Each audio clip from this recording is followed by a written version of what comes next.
la presa para la reparación del dique. O sea, yo saco todo el agua por aquí, para si quiero hacer reparación del dique, quiero secar el embalse, sería una de las funciones. La otra función, limpieza de sedimentos del embalse, que esto ayudaría mucho para limpiar mientras. Sabemos que los sedimentos van a llegar a un volumen determinado, pero mientras tanto esto puede ser una gran ayuda, ¿no? La ayuda también está en que va a permitir disminuir un poco o a contribuir a su función de aliviadero en la evacuación de grandes avenidas. Después tenemos algunas digamos, usos del túnel de desviación. El túnel de desviación utilizado también como desagüe de fondo, ¿no? Por decir, cuando vamos a construir la presa, tenemos que desviar las aguas del río y las desviamos mediante este túnel hasta que se construya la presa. La otra puede ser un túnel de desviación utilizado como vertedero y desagüe de fondo. La otra que puede ser un túnel de desviación utilizado como desagüe de fondo en niveles bajos. Y la otra que puede ser una presa de gravedad con desagüe de fondo en su interior, ¿no? Entonces son diferentes criterios a adoptar por el proyectista. No existe un solo criterio. Y aquí tenemos una vista de las obras de toma, por ejemplo, ¿no? Acá la presa es una presa tipo arco. Acá está la toma del agua cuando va a ingresar. Aquí hay una estructura tubería forzada. Aquí hay una central eléctrica. Mucho y muy importante es la ventaja que tiene una presa, en que podemos aprovecharla no solamente para el uso de consumo o uso consultivo de las aguas, sino también para generar energía eléctrica o hidroelectricidad, ¿no? Porque solamente la usamos, no la usamos, pero más no la consumimos. En cambio, estas aguas, una vez que se ha producido la energía eléctrica, esta agua puede regresar al río nuevamente y seguir su destino para ser utilizada en otros usos. Entonces, los objetivos de la obra de toma pues son, como les decía, generación eléctrica, riego, dotación de agua potable, desvío de la corriente, etc. Los componentes de obra de toma de estas obras de captación es la estructura de entrada, tiene conductos, tiene mecanismos, dispositivos para disipación de energía, etc. Esta es otra lista de ingresos de la toma de fondo, y también tiene un ingreso de aliviadero de pozo. Esta es otra lista de la toma y los niveles, ¿no? Lo que digamos, está relacionándolo con los volúmenes útiles, el volumen muerto y las horas de toma y aquí, por ejemplo, aquí en este caso no aparece la hora de polvo. En algunos perfiles aparece la hora de toma y en otros no. Por eso le digo que no existe un criterio uniforme en este tipo de implementaciones. Esta es una lista de la hora de toma a la salida, por ejemplo. Esta es de la presa de Gallito Ciego. El cálculo para los túneles de servicio o túneles digamos, de descarga, de presión o descarga de fondo, se calculan como tuberías de presión realmente, ¿no? Entonces hay que calcular la pérdida de carga para dimensionar la tubería. De ingreso hay rejillas, hay pérdida de carga por rejilla, por ingreso, la forma de ingreso, los codos, las curvas, las transiciones, válvulas, etcétera. Todas estas hay que diseñarla como una tubería de presión para llegar al dimensionamiento con el caudal que lógicamente previamente se ha determinado para el ingreso, ¿no? Entonces, y aquí están algunas de las fórmulas que se utilizan para el diseño de estas estructuras. La pérdida de carga por fricción, por ejemplo, ¿no? Son fórmulas conocidas, donde aparece el F, que es el coeficiente de fricción. Esta fórmula es la fórmula de Darcy, o también si quieres emplear la fórmula de Manning, por la función de la rugosidad de Manning. Existe una fórmula combinada.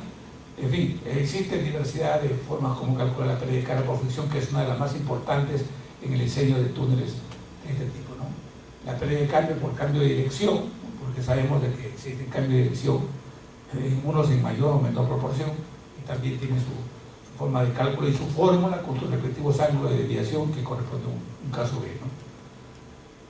Después tenemos pérdida de carga por ampliación, también su fórmula correspondiente. Estas son fórmulas extraídas de la mecánica de los fluidos, no, que son aplicables pues, para el diseño de esta estructura conexa de la presa, ¿no?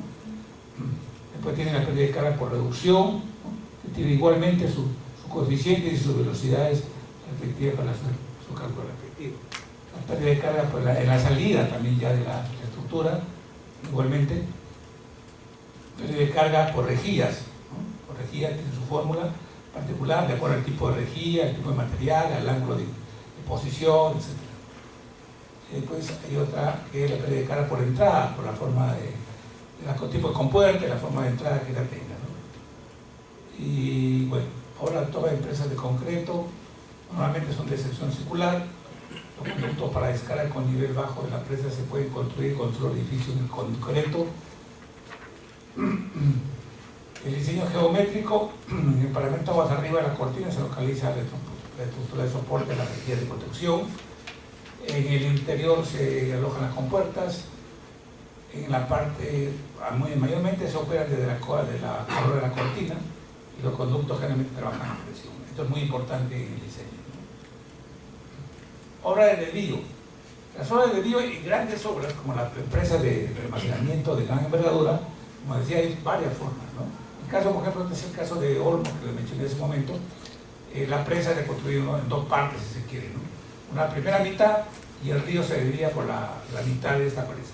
Una vez que se ha terminado esta primera parte, y lógicamente se ha construido ya el aliviadero al costado de la presa, se hace que pase el agua por el aliviadero y se termina de construir la otra parte de la presa, ¿no? Entonces, esta es la otra parte de la presa que termina de construirse. Este es un esquema de la obra de desvío, ¿no? Lo mismo que queremos hacer, ¿no? Quiero construir esta presa, pero ¿qué pasa? Y le dije que el periodo de construcción dura pues años, y la construcción es continua, no estamos esperando que avenidas, y porque ya avenida no puedo construir, no, hay que desviar al río, y el desvío del río implica, si es una sección en cañonamiento, y estos son roca o cerros, hay que atravesar con túneles, ¿no? Pero previamente hay que colocar una taquilla aguas arriba y una taquilla aguas abajo. Entonces hay que cortar la presa, ¿no? Y hay que construir un túnel, que es el túnel de entrada y la salida para el desvío correspondiente. La geometría y elementos de la presa de tierra, por ejemplo, que es la más común y tiene mayor porcentaje de construcción en el mundo. La parte de la presa tenemos ahí muy sencillo, la corona, que es la parte digamos, alta, donde incluso esta se utiliza como camino de carretera o camino de vigilancia para la presa, después incluso cuando está construida y sirve de vigilancia. Después la altura propiamente dicha es la presa, que va a salir la suma de una altura hidráulica más la de seguridad y bordo libre. Taludes interiores y taludes exteriores de la presa, hay un núcleo impermeable en el centro o inclinado según el criterio del diseño, respaldos que pues son de material granular, filtros que se utilizan para evitar el ingreso del agua o el corte del paramento de la presa, y se desvían mediante aguas abajo, de tal manera que la filtración que se produzca sea conducida por un filtro y llevada hacia aguas abajo sin que cruce la presa, porque si el agua ingresa y corta el paramento de la estructura, evidentemente va a llevar al sifonamiento de la presa y al fracaso del mismo. El diseño de una presa, ¿por qué decíamos que es la presa más, o la obra más emblemática de la ingeniería hidráulica? Porque miren algunas de las disciplinas que se emplean. La hidráulica, la hidrología, hidrogeología, geología, geotecnia, geofísica, mecánica de suelo, mecánica de rocas, teoría de electricidad, teoría de la plasticidad, teoría del concreto, sismología y sismicidad, materiales, apoyo computacional, modelación hidráulica, modelación estructural, etcétera, etcétera, los impactos ambientales. Y estoy mencionando algunas de las disciplinas, ¿no? Entonces, ¿qué obra de la ingeniería requiere tanta disciplina? La única obra es la presa del Balsa. Por eso es calificada como la obra emblemática de la ingeniería civil. Bien, este es un esquema de la fase cuando uno quiere hacer un proyecto. Como yo les decía, sí, fíjense en tres aspectos, ¿no? Yo quiero diseñar una presa, sí. ¿Qué necesito? Pues necesito la topografía, también, pero no solamente topografía, necesito la geología, necesito la parte hidrológica, si no hay agua, pues no hacemos el balsa. Y todo esto nos lleva, por ejemplo, a la topografía y la geología nos lleva a ver dónde realmente va a estar ubicada la presa, y de ahí seleccionar el tipo de presa. Pero para esto también debemos saber el recurso hídrico, ¿no? Existe el hidrograma de máxima avenida, los estudios hidrológicos, y esto también tiene que relacionarse. Una cosa es la disponibilidad hídrica y otra cosa es lo que yo necesito y para qué necesito. Recordemos saber cuáles son las necesidades que se requieren para el objetivo del embalse. Necesidad de agua ya para consumo, las pérdidas también están a tallar en el embalse. Todo esto se contribuye pues a elegir el tipo de presa, el diseño de la presa. Repito, con el estudio geológico ya haré el estudio geotécnico disponible de materiales para diseñar la presa, y todo eso me lleva también a hacer una cimentación conveniente para la presa misma, ¿no? La información básica, ya la habíamos mencionado, está en tres aspectos, ¿no? La capacidad, que viene a ser la hidrología y el volumen de agua almacenada, la topografía y la geología. Aquí algunos aspectos de las investigaciones. Vayamos de frente a la factibilidad definitiva, habiendo pasado ya por preliminar. Como ven, cada una de estas investigaciones tiene sus escalas recomendadas a nivel de factibilidad definitivos, desde la geología, los puntos críticos de la presa, la boquilla, que es la parte del estrecho, la parte más estrecha de la estructura, el vaso, que es el depósito, las prospecciones, que son geodinámicas, geomorfológicas y estratigráficas, los sondajes geofísicos, el estudio hidrológico, la hidráulica, que lleva hasta los modelos hidráulicos, la sismología regional, la sismicidad, mecánica de rocas, etcétera, etcétera. La clase de presas. Las presas pueden calificarse en dos grupos, grandes grupos: materiales sueltos, hilos y de concreto, ¿no? Algunos geografías mencionan hormigón y otras le llaman concreto. En realidad no confundamos. A veces nosotros aquí en Perú le decimos hormigón a una mezcla de grava con arena, ¿no? En realidad es concreto. Los materiales sueltos están la presa de tierra y la escollera. Las presas de tierra, que son las que en mayor número tenemos aquí en nuestro país, por ejemplo, ¿no? Hay las homogéneas, que son de materiales común, un solo material con protección, y las solidificadas, ¿no?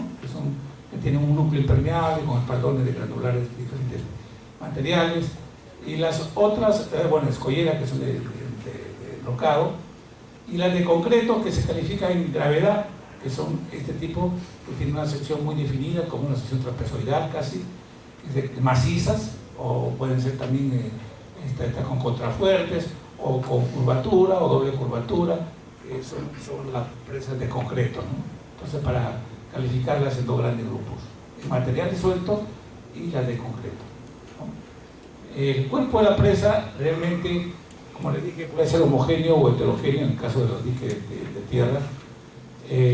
Tenemos ahí, hay que definir la estabilidad, la impermeabilidad de la estructura, ¿no? Y aquí hay una tabla que nos ayudaría mucho a seleccionar la calidad de los materiales y recomendarlo de acuerdo a la cimentación y el cuerpo de la presa, ¿no?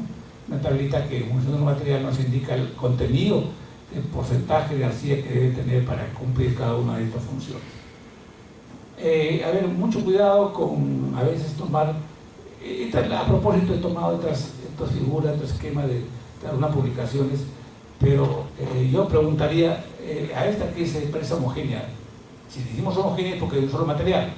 Llámese a esta granular o cohesiva.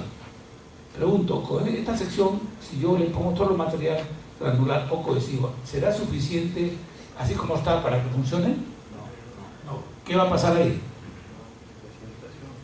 Va a haber filtración, se va a erosionar, va a producirse cualquier falla, ¿cierto? O sea, esta figura puede estar en publicaciones, por si acaso, tengan cuidado, ¿no? Por Dios, a propósito les he puesto para criticarlas, ¿no? Esto no va. No vayan a querer hacer un diseño porque vieron así de hacer una lista. No va. Esta otra, a ver, una presa heterogénea, tiene un núcleo impermeable, pero acá tiene material granular a ambos lados. ¿Va o no va?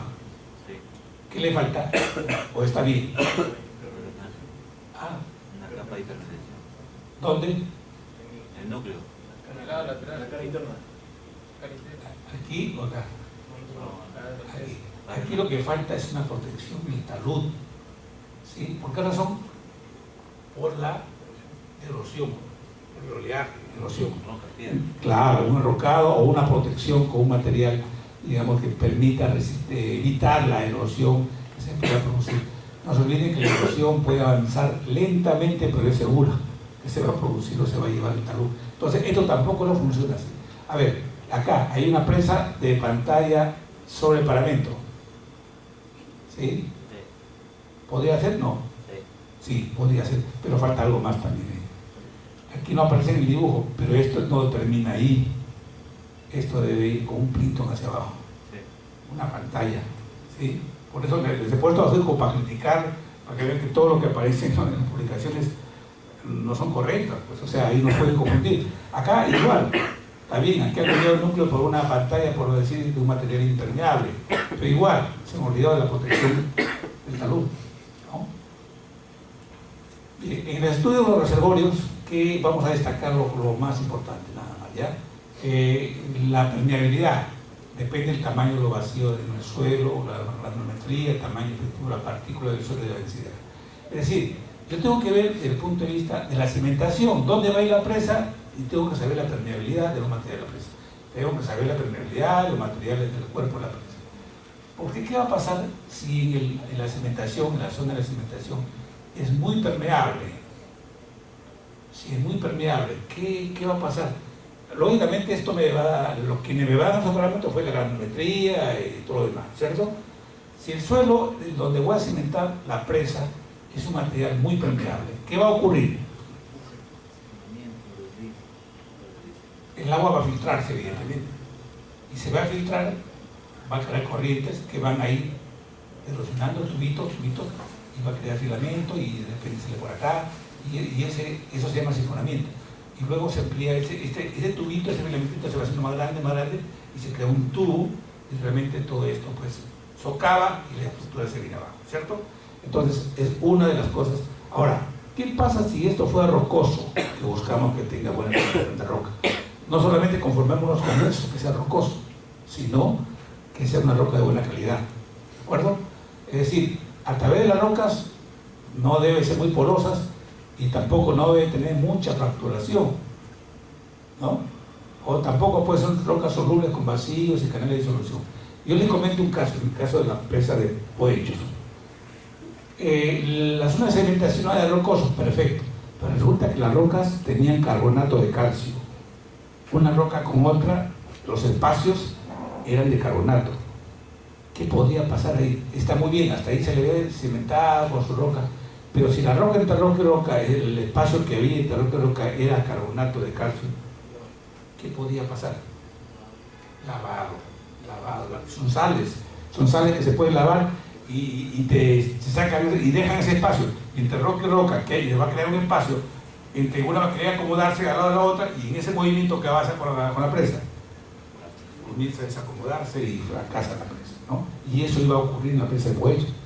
Ahora bien, lógicamente que por eso es importante estos aspectos dentro del estudio geológico, y el mayor o menor grado de permeabilidad que tenga te va a llevar a que tomes decisiones de una mayor o menor consolidación, inyecciones de consolidación en la presa, ¿no? Bien, entonces, por eso no existe un suelo ideal para una presa. Hay pérdidas que hay que considerar en la presa de embalse, las pérdidas por evaporación, ¿no? No se olviden que se crea un espejo de agua, depende de varios factores, ¿no?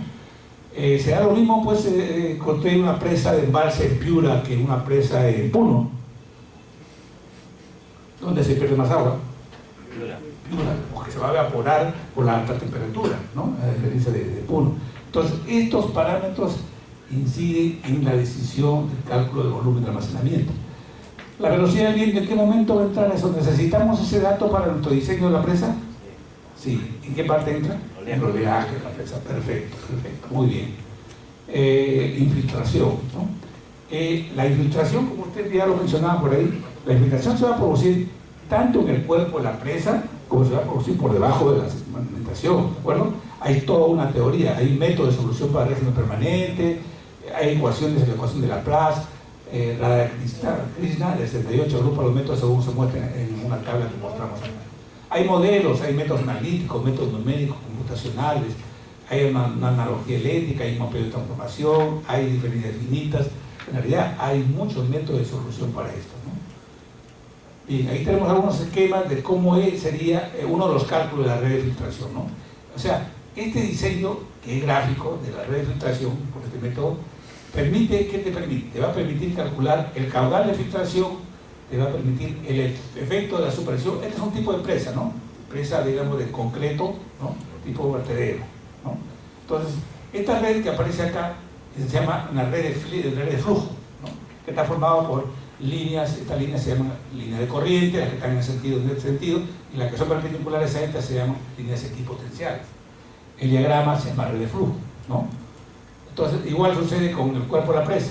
También hay toda una metodología de cálculo de la rehabilitación. ¿Y para qué se calcula esto? ¿Por qué se calcula esto? Porque es cierto, el cuerpo digamos, el cuerpo de la presa no es que sea impermeable.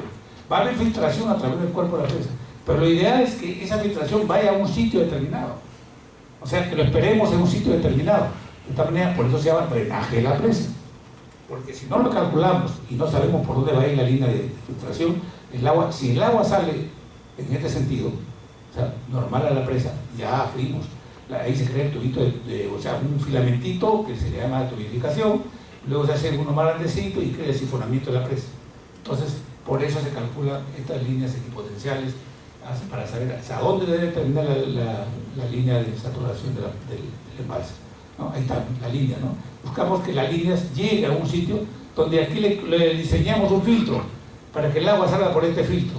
Por eso aparecen los filtros acá, ¿no? Ahí están los filtros. Puede ser un tren horizontal o puede ser un tren tipo chimenea, ¿no? De tal manera de que logremos que este flujo salga por este filtro, ¿no? Esa es la idea, para que no vaya a afectar a la presa.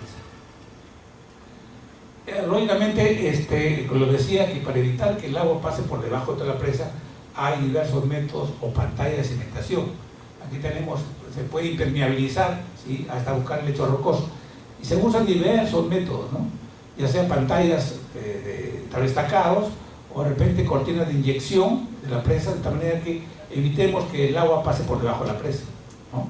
En tal caso el almacenamiento se va a producir arriba y abajo de esta zona, pero más no por debajo, no va a pasar el agua. No evitar, hay formas distintas, prolongando el núcleo en este caso de impermeabilización, haciendo de esta otra forma. Bueno, ya habrían estas son las más comunes, ¿no? Las llamadas inyecciones, ¿no?, de consolidación, o también hacer una zanja de concreto a lo largo de toda la sección, formas de poder impermeabilizar la presa. ¿Cómo se calcula el volumen digamos, disponible del río? ¿Cuál sería la oferta que nos da el río? La oferta hidrológica, o sea, en el año, vamos a poner un ejemplo muy sencillo, en un año, ¿cuánto podemos almacenar en un año? Se le conoce también como el rendimiento y llenado de volumen útil, y podemos expresar con esa ecuación. Esa ecuación que nos dice, el B es el volumen hidrológico almacenable o aprovechable. Es igual en un año, de 0 a 365 días. La oferta menos la demanda por el tiempo. La oferta, ¿cierto? La oferta es lo que el río te ofrece. Menos la demanda es lo que en ese rato tú necesitas, o en ese tiempo necesitas para cubrir necesidades, pero te va quedando alguito, ¿sí?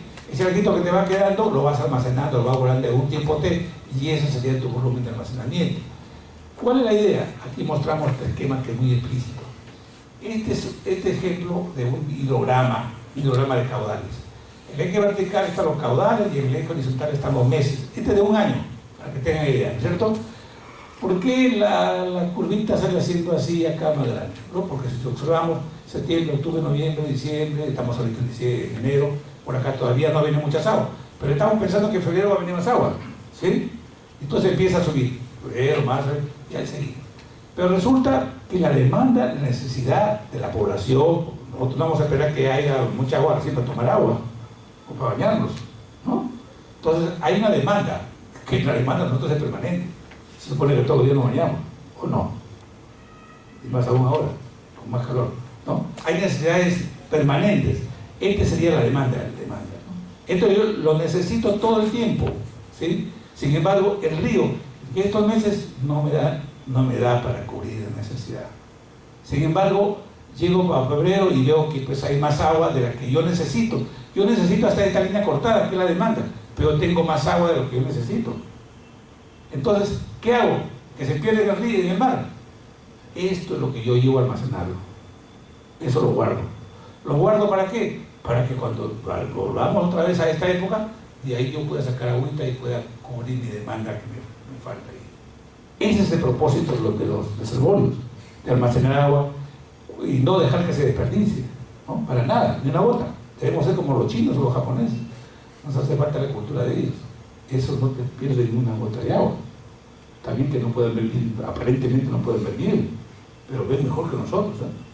Así que no nos confiemos porque son chinitos, ¿no? Imagínate, ellos ya se adelantaron hace tiempo, se adelantaron con todo esto, ¿no? Nosotros estamos recién empezando. Ojalá que no sea demasiado tarde, ¿no? Bueno, y aquí hay unos datos para determinar la capacidad de almacenamiento. El balance mensual, el periodo de tiempo a considerar 30 años de salida de consumo. Hay un caudal ecológico también que hay que considerar, porque acá es importante, porque tampoco nos vamos a salir al río y ya no pase agua nada para aguas abajo. Mataríamos toda la vida, la flora y fauna, y de repente algunas poblaciones que se alimentan todavía del agua del río.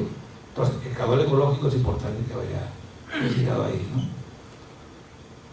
Filtraciones a través del cuerpo de la presa, todo eso son salidas que vamos a tener, y las entradas, lo que vienen del río, por aportación del cauce fluvial, ¿no? Pero este es un balance que hay que hacer para el diseño de la presa, para la capacidad más que todo. Las características físicas, este es muy clásico y va en todos los diseños.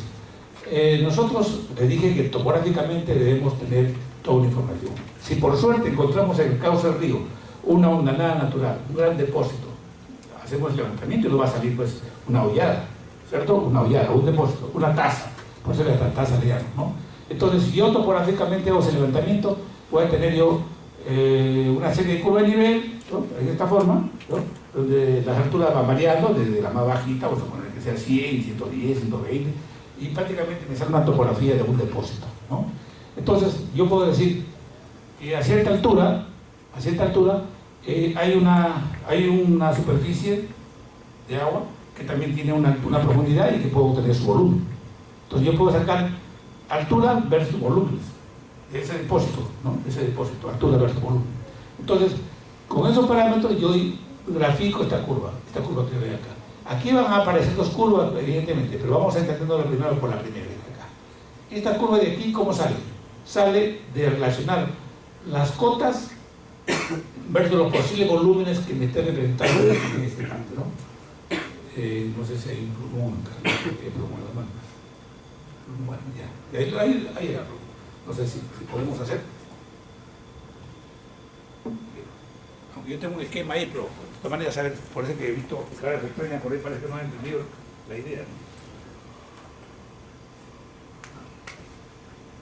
Vamos a poner, yo vengo, este es el río, y lo que busco en el río, busco justamente esto, que exista un depósito natural, ¿sí? Es lo que busco, que exista en el río. Si no existe, de repente que existe por ahí, pero puede existir por acá, lo tomo. Entonces el río viene acá. ¿Ya? Entonces, si le hacemos un perfil acá, esto va a ser así. ¿De acuerdo? No anda nada, porque acá hay un depósito. ¿Y cuál es la idea? Es que ese depósito me sirve de almacenamiento. Entonces el agua viene aquí. Yo necesito esto llenarlo, ¿sí? Esto va a ser mi embalse. Pero ojo, si yo hago mi topografía acá, vamos a poner acá, este de la cota 100, 110, 120, 130, esto. Si estos datos, ojo, los saco de un cuadro y pongo alturas versus volumen, área si quieres, y después volúmenes, lo puedo hacer. ¿Está bien? Digo, la cota 100, bueno, ahí habría una pequeña área, o de repente no hay nada acá abajo, yo pongo la cota 100 acá. Se supone que no hay casi nada ahí, 0, 0. Pero la cota 110, por decir una cantidad, 110, ya hay un área que la puedo sacar, ¿cierto? Esa área. Esta área vamos a poner, ¿sí? Esta área. Ya tengo una cantidad X. ¿La altura cuánto sería? 10 metros. 10 metros. Perdón.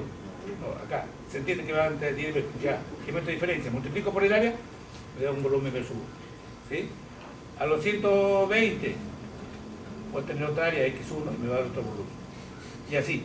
Entonces yo puedo tener alturas versus volúmenes. Eso es lo que se ha hecho ahí. Entonces, ¿qué se ha hecho ahí? Graficar alturas, que son cotas, versus volúmenes. Entonces aquí está, acá estaban los 100, los 110, 120, y por acá, ¿qué me está dando? Volumen 1, volumen 2, volumen 3. Si yo interpolo, ¿no? Estas, volumen 1, voy a dar un punto, aquí volumen 2, otro punto, volumen 3, por decir otro punto, pero va a ser una curva de esta naturaleza.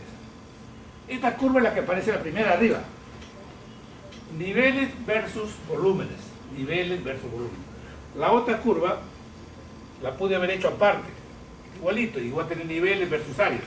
Pero resulta que en los proyectos se han acostumbrado a presentar los dos en uno solo. Entonces, ¿qué es lo que hacen? A ver, dale, ¿qué es lo que hace el gráfico?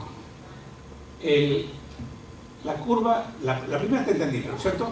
Esta de acá. Porque estamos niveles versus volumen. Pero la otra, ¿cómo la interpretamos? La otra pude haber hecho en otro gráfico niveles versus áreas. ¿Ya? Y me salió una curva algo parecida a esta. No digo que exacta. Pero aquí, ¿qué se ha tenido que hacer? Han aprovechado en el mismo gráfico niveles, pero las áreas no las han puesto abajo, sino arriba. Y la curva ya no te sale así, pues no te sale en el sentido contrario. Entonces, esto que no le llamen la atención, esto lo van a ver de repente cuando revisan nuevo proyecto de una empresa, van a encontrar eso y van a creer que está mal hecho, que está al revés, sino que es una forma de presentación. ¿De acuerdo? Bien. Bien, ahí está, ¿no? Ahí está para mostrar con la curva de nivel, estos son los volúmenes que se están, las áreas y los volúmenes, ¿no? Ahí tenemos, ¿no? Ahí está. Cotas, alturas, superficie, volúmenes, almacenados. Les dije que podía haberlo hecho de la otra forma, ¿no? La altura, por ejemplo, la primera, por ejemplo, con áreas y la otra con volumen, me saldría así. Pero la otra ha querido considerar que arriba sea la de área y luego la curva salió así, contraria, ¿no? En realidad es la forma de presentación. Ya, ahí tienen una con datos numéricos, área, volúmenes, y ahí está la curva. Cota, alturas versus volúmenes, ¿de acuerdo? Bueno, un poco para tratar el tema de segmentación en embalses, dijimos de que al colocar una estructura, un elemento que se interpone en el cauce del río, de hecho hace un atajamiento, si bien es cierto, por el propósito es almacenar el agua, también estamos almacenando sedimentos.